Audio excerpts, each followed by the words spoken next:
salah satu sifat baik manusia itu kalau sudah menyayangi pihak lain, apalagi mencintai pihak lain, dia akan ngurusin urusan pihak tersebut. Seorang ibu ketika menyayangi dan mencintai anaknya, semua diurusin, dikasih ASI, dimandikan, ganti pampers, ganti popok, ganti baju. Bahkan setiap hari kita tahu balita itu berapa kali ganti baju. Itu 3 hari 3 malam bajunya itu aja dia udah.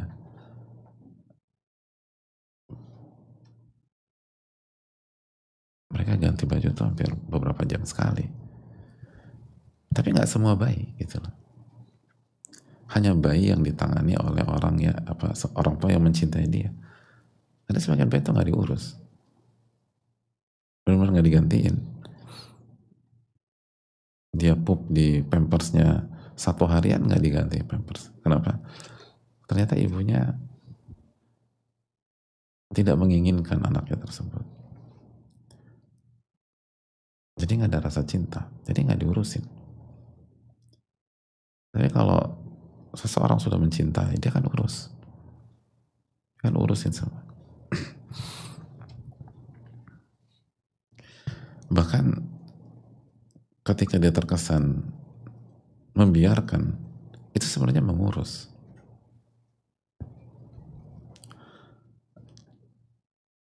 Ketika ayah atau orang tua membiarkan anaknya untuk duduk di kursi tanpa dibantu,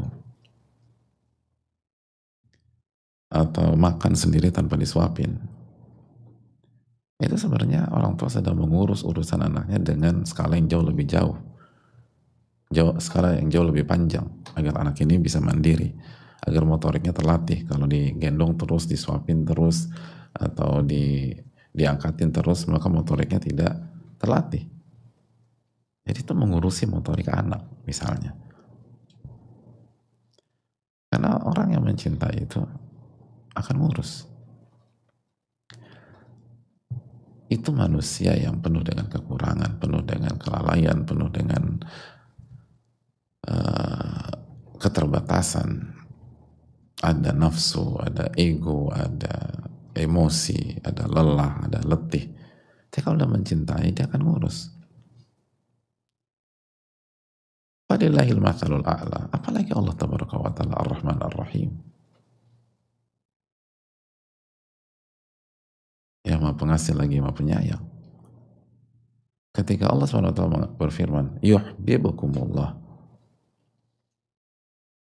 niscaya Allah akan mencintai hambanya yang mengikuti sunnah Rasulullah SAW. Lalu Allah tutup ayat itu dengan wallahu ghafurur rahim. Itu artinya Allah akan urus. Bukan hanya ucapan lips service semata atau gombal semata, tidak. Itu artinya Allah akan urus urusan kita. Dan itu yang bernama inayah.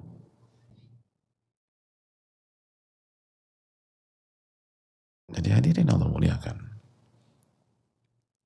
Itulah hal yang sangat penting di dalam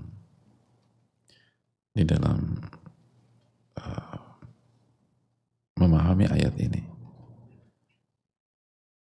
Karena memang kita tahu mengikuti sunnah Nabi SAW itu nggak mudah.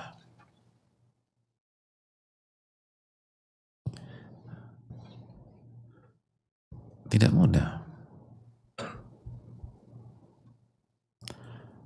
Penuh perjuangan.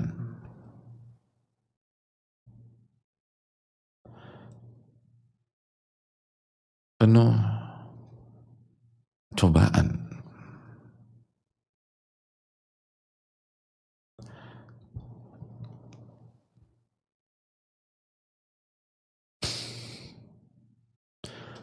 Sampai Nabi SAW bersabda dalam hadis yang dikeluarkan oleh Tirmidzi, ya'ti 'alan nasi zamanun, akan datang sebuah zaman, as-sabiru fihim 'ala dinihi kal qabid 'ala al-jamal. Orang yang sabar menjalankan agamanya, orang yang sabar menjalankan sunnah Rasulullah SAW, itu seperti menggenggam bara api, panas, sakit. Jadi sabar dalam menjalankan agama, sabar dalam mengatakan tidak pada hal yang haram, sabar mengikuti tuntunan Rasulullah SAW, itu seperti menggenggam bara api. Akan ada zaman seperti itu.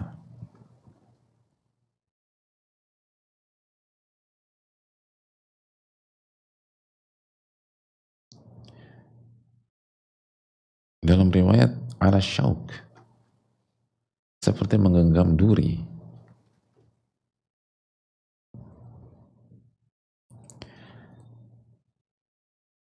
Emang nggak mudah, tapi kan susah, betul. Nggak ada yang bilang mudah kecuali dimudahkan oleh Allah. Dan Allah Ar-Rahman Ar-Rahim, Al-Alim, Allah tahu. Oleh karena itu Allah bantu urus.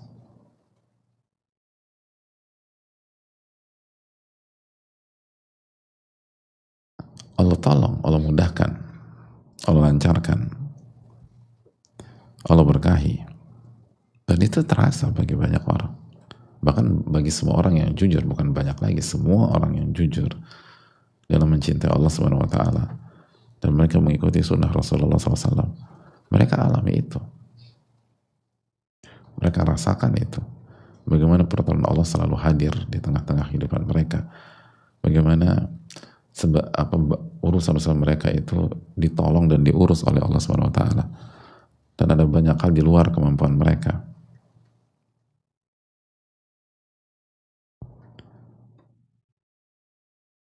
Jadi hadirin Allah muliakan. Tapi cuman manusia mau sombong sehingga tetap arogan dan tidak mengakui atau mau mengakui hal tersebut dan mau tawadhu, merendah di hadapan Rabbul Alamin. Saya rasa itu yang perlu kita renungkan bersama-sama.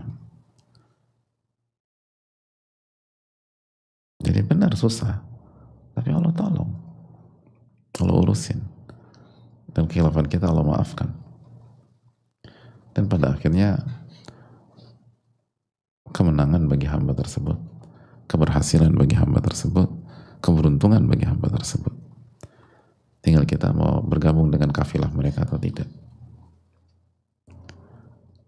Semoga Allah memberikan taufik kepada kita untuk bisa jujur dalam mengklaim bahwa kita mencintai Allah Subhanahu wa taala. Subhanakallahumma wa bihamdika, la ilaha illa anta, astaghfiruka wa atubu ilaik. Assalamualaikum warahmatullahi wabarakatuh.